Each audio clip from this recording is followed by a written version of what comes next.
درنو کتونکو زه غلام اکبر مروت نن تاسو سره د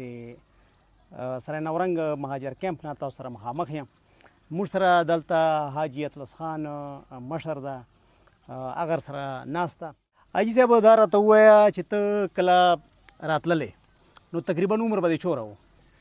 یاره عمر هغه 18 کاله 18 کاله ووتې خو معلومات نه کېږي خو هغه د مور او د پلار له خبره. دا ووایه چې تاسو کله راتللو نو تقریبا څو ورځې سفر مو وکړ پاکستان ته چې راتلو؟ یاره خو چا 3 ورځې به راکړی چا به څه خو ما درته وویل چې موږ پلار په موټر کې راغی غلام خان ته چې رالو هغلته بیا د افغانستان په باډر کې کوز وو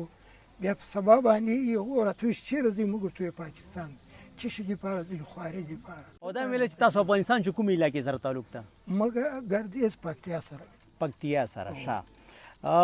بل مې دا ویل چې کله تاسو دلته رالو دلته 250 کاله تېر کړله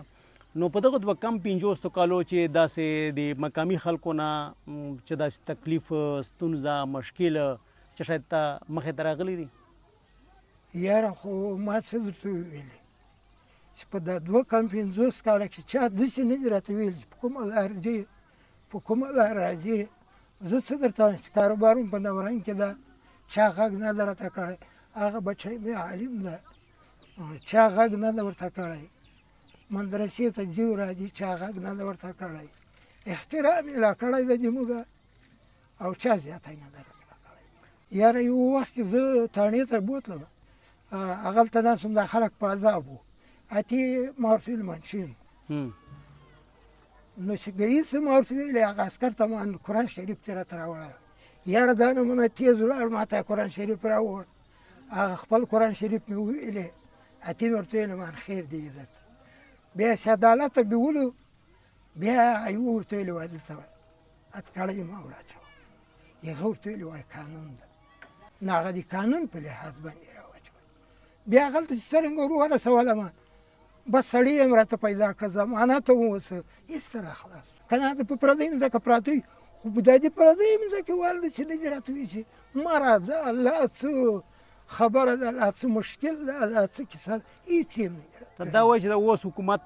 یوه هغه شروع کړې ده چې تاسو واپس لږي نو دې به بریج شوی په دې بارې کې هم نه یو خفه هسې خو موږ دلته وخت تېر کړی ده خو هلته وایي چې څوک موږ پېژنو نه څه یې سړی دلته دا 50 کاله هر مروت پېژنو هر سړی پېژنو بازار کې ټول بازار پېژنو هلته چې اوس ولاړ شو موږ هېڅ څوک هم نه پېژنو